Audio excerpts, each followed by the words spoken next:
Bonjour, bienvenue à Lamartine. Nous avons la joie de recevoir aujourd'hui Teresa Rové, lauréate pour son précédent roman du prix des lecteurs Lamartine, livre de poche. Elle nous revient avec une nouvelle grande fresque qui s'appelle La nuit du premier jour aux éditions Albin Michel, qui va nous emmener dans le fracas du XXe siècle naissant, de Damas à Paris, de Lyon à Beyrouth. Accrochez vos ceintures, c'est un voyage première classe qu'elle nous offre dans l'histoire et les passions humaines.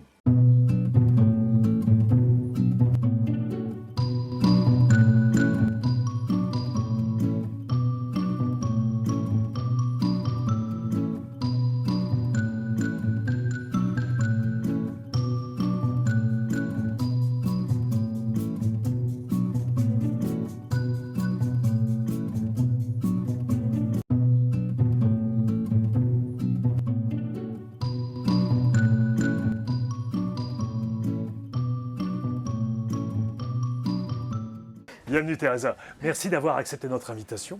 Merci, Alors forcément, une question qu'on est un petit peu obligé de poser en ce moment, c'est qu'est-ce que ça vous fait? Comment vous vivez le lancement de votre nouveau roman, vous qui sortez un livre tous les 3-4 ans à peu près, dans cette période si particulière que nous vivons actuellement?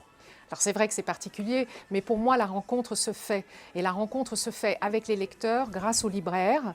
Et tant que cette rencontre est là, c'est l'essentiel. Et c'est vrai que je publie assez peu, mais je suis vraiment contente puisque le livre vit, et il vit en dépit des circonstances compliquées, grâce à vous, libraires.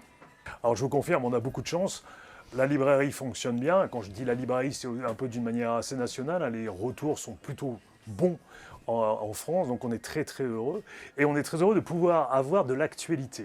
Et cette actualité, vous la représentez parfaitement bien avec ce nouveau grand roman qui va nous emmener au début du XXe siècle, à l'extrême fin du XIXe, si on veut être précis, en 1896.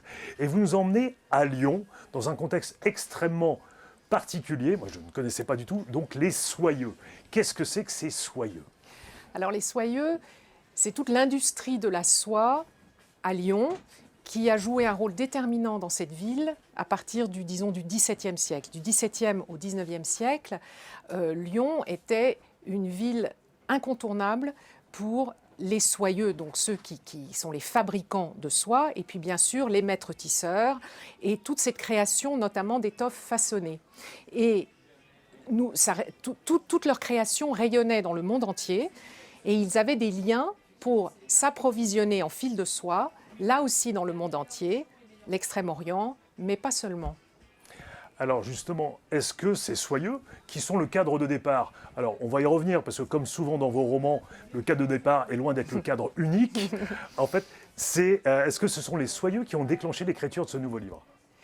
Alors non, pas vraiment. En fait, j'étais partie, j'avais envie de parler des liens entre la France et le Proche-Orient au début du XXe siècle, parce que j'avais déjà approché le bassin méditerranéen et la fin de l'Empire ottoman, à travers la Turquie et Istanbul, dans un précédent roman. Et là, je voulais continuer dans cet univers qui me passionne. Et donc, j'ai découvert qu'au Liban et en Grande Syrie, ce qu'on appelait la Grande Syrie à l'époque, il y avait un lien extrêmement fort avec la France, et notamment à travers le commerce de la soie. Mais ce n'était pas l'idée de départ du livre. Je ne suis pas partie de Lyon et de la soie pour arriver au Proche-Orient, j'ai fait l'inverse. Alors, le cadre de départ, c'est Lyon. On l'a dit, les Soyeux. Mais rentre en collision dès l'ouverture le Levant, au travers de l'arrivée d'un des personnages principaux à Lyon, justement, et qui vient du Levant. Qu'est-ce que c'est que le Levant en 1896? Alors, le Levant, ce sont les pays de la Méditerranée où le soleil se lève. Donc, traditionnellement, il s'agit de la Syrie, du Liban et de la Palestine. Et donc, c'est à partir de là que j'ai voulu créer ce lien et qui existait, puisque tout est véridique dans le livre, entre les soyeux lyonnais qui allaient se fournir en fil de soie au Liban à travers les magnaneries et les filatures libanaises. Alors les soyeux sont représentés par une grande famille, les Duvernay. L'héroïne du livre, on ne cache rien, s'appelle Blanche, fait partie de cette famille, mais elle n'est pas une Duvernay. Qui est-elle? Alors Blanche est née et a grandi au Liban. Elle est née d'une petite fileuse de la Drôme qui est partie au Liban au milieu du XIXe siècle parce qu'en France, nos magnaneries, nos élevages de vers à soie avaient été totalement décimée par une maladie qui s'appelait la pébrine, qui est ce que j'appelle la phylloxéra ou le phylloxéra de la vigne. C'est la même chose. Et donc, nous ne pouvions plus, en Ardèche et dans la Drôme, fabriquer du verre à soie. Et les soyeux français ont développé les filatures, au Mont-Liban notamment, mais où il y avait déjà une tradition de la soie qui était tombée un peu en déshérence. Et donc, la mère de mon héroïne est partie là-bas, s'est mariée là-bas, et elle a eu une fille qui est Blanche. Blanche qui est mal mariée, alors le terme est un petit peu grossier, mais disons qu'elle a été mariée selon la volonté de ses parents, et elle est mariée à un homme qui l'aime profondément, Victor, mais qu'elle n'aime pas en retour. Elle a 2 enfants, toute la famille étant sous le chapeau d'une belle-mère qui est l'archétype de la grande belle-mère qui a dirigé la soirée à la mort de son mari.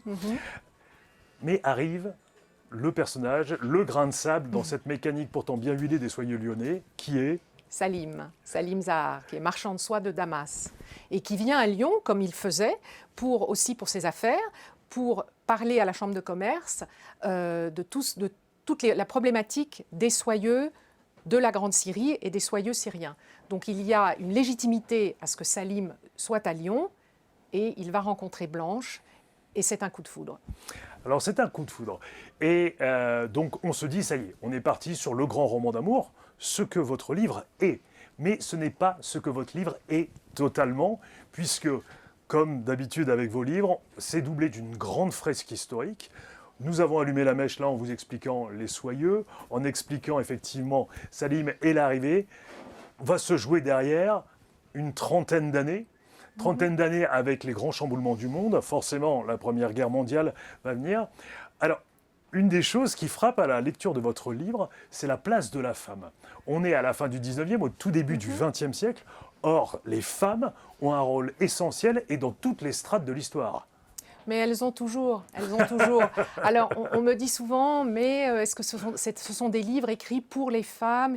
Pas du tout. Il y a simplement, je trouve, des femmes qui, à travers l'histoire avec un grand H, ont dû jouer des rôles, et elles ont joué des rôles qui sont d'importance, à la fois familiale, puisqu'elles tenaient les familles quand les maris partaient au combat, elles reprenaient les entreprises, elles travaillaient à la ferme. Toute la Première Guerre mondiale montre bien cette évolution féminine qui, pendant 4 ans, les femmes ont pris la place des hommes à la maison et au front du travail. Et c'est ce qui va d'ailleurs engendrer la femme moderne des années 20. Et j'ai toujours été passionnée par cette évolution au XXe siècle, donc de la condition féminine. Et à travers mes livres, comme tous mes livres se passent fin 19e et surtout 20e siècle, c'est un fil rouge, un fil de soie cette fois-ci, mais c'est un fil rouge des personnages. Et c'est vrai que Blanche va quitter la sécurité, disons la sécurité, pour une forme d'aventure, mais en fait elle rentre chez elle, puisqu'elle est née en Grande Syrie, et elle rentre chez elle par amour. Alors, un des grands cadres du roman, c'est la Syrie, c'est le Liban. Forcément, ça fait un miroir terrible à l'époque d'aujourd'hui. Comment vous avez vécu ça, cette espèce de ricochet de l'actualité, en fait? Moi, j'ai été bouleversée quand j'ai vu ce qui est arrivé à Beyrouth, l'explosion de début août. J'ai été bouleversée parce que ça faisait 1 an et demi que je me promenais dans les rues de Beyrouth, qui était mon Beyrouth à moi, c'est-à-dire celui d'il y a un siècle. Mais pas seulement, puisque je me promène dans le livre et j'emmène, j'espère, mes lecteurs à Damas aussi, dans tout un monde qui n'existe plus, bien sûr. Et à chaque fois, pour moi, c'est une reconstitution des atmosphères, des odeurs, des couleurs, des personnages historiques, mais toujours à travers le prisme particulier de mes héros. Et c'est avant tout un roman. Ce n'est pas que l'histoire, c'est un vrai roman avec cette histoire d'amour. Tout ce qui est de complexité des histoires d'amour, il n'y a pas d'histoire amour heureuse, comme nous savons. Mais pour moi, c'est vrai que la résonance avec aujourd'hui est toujours frappante dans tous mes livres, parce que tout est en germe il y a déjà un siècle. Tout ce qui se passe aujourd'hui est en germe à ce moment-là. Et c'est pour ça que c'est la période qui me fascine. Vous évoquez vos promenades dans le Beyrouth d'il y a un siècle.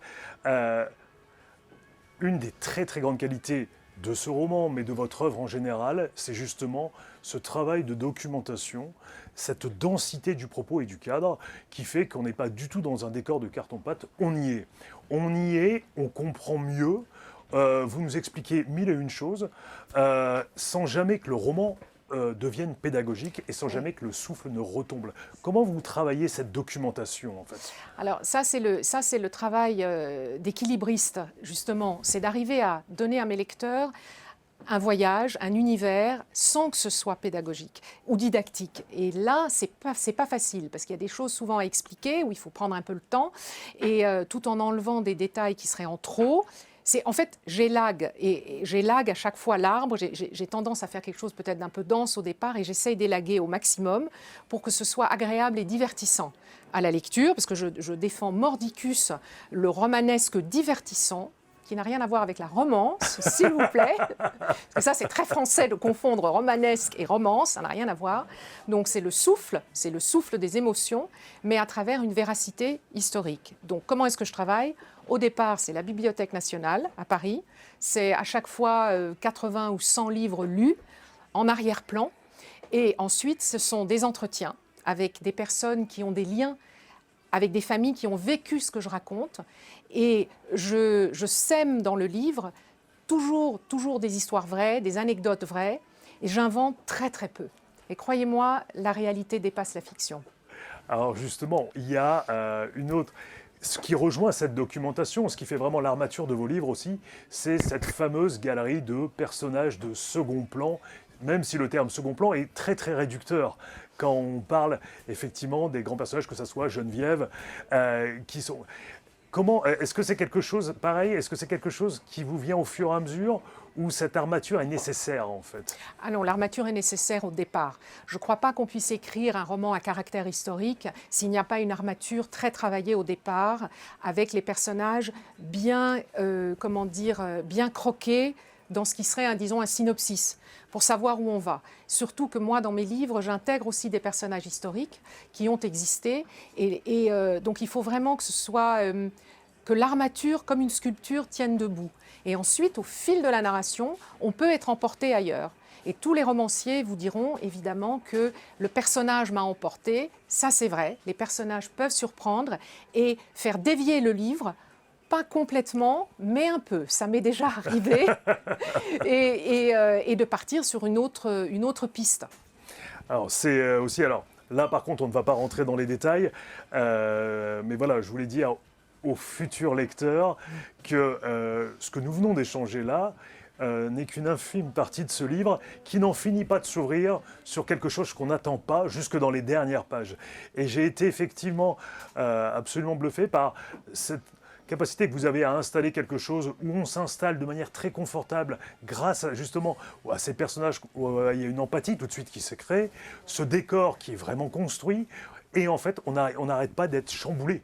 En fait, par ce récit qui ne vous emmène jamais vraiment où vous croyez que ça va vous emmener, en fait, et qui est une des grandes qualités de vos ouvrages, purement romanesques, et on est bien d'accord, il n'y a rien de romance au sens catégorie littéraire dans ce livre. Oui, non, ça c'est très important. Le souffle du roman, du roman épique, du roman avec de l'émotion, avec de la passion, est quelque chose qui, moi, me tient à cœur, et en France surtout, c'est une tradition un peu anglo-saxonne. Et en France, on a oublié qu'on est les grands romanciers du 19e siècle et que le souffle de l'émotion n'est pas réducteur. Et donc, moi, j'écris des romans où mes personnages ont en effet des vies souvent atypiques, mais qui correspondent à une réalité.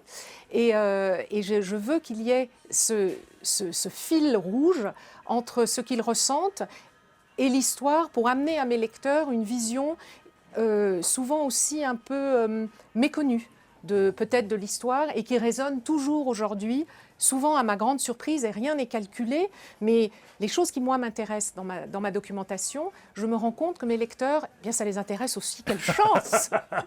Je vous confirme. Alors, vous placez votre écriture sous quelle égide? Quels sont les auteurs qui vous ont porté, qui vous portent aujourd'hui? Alors, les auteurs qui m'ont porté quand j'étais plus jeune, c'était toujours mon maître absolu reste Henri Troyat, ça c'est certain. Et alors, j'ai vécu une chose assez particulière ces derniers temps, parce que tous mes livres étaient au garde-meuble pendant 3 ans. Et j'ai retrouvé mes livres il y a 1 mois. Et j'ai ouvert mes cartons de livres. Et je ne peux pas vous dire l'émotion que j'ai ressentie, mais vraiment comme un frisson en ressortant mon vieux Troyat qui a, je ne sais pas, 40 ans, en ressortant Stefan Zweig, en ressortant Brideshead Revisited de Evelyn Waugh, et puis tous ces auteurs qui m'ont porté pendant toute mon adolescence. Marguerite Yourcenar, Les Mémoires d'Adrien, mon Dieu, pour moi ça aussi c'est l'absolu de la perfection. Mais, et j'ai ressenti physiquement une émotion il y a à peu près 1 mois, après avoir été privée de mes livres, parce que ce sont les miens, là aussi j'aurais pu les racheter, mais l'idée c'est votre livre un peu corné, un peu... Et ça c'est l'émotion papier que j'ai ressentie et je les ai tous sagement alignés dans ma nouvelle bibliothèque, dont je ne bouge plus, je ne déménage plus jamais. Et alors, est-ce que vous avez le temps de lire des choses d'aujourd'hui, des romanciers actuels?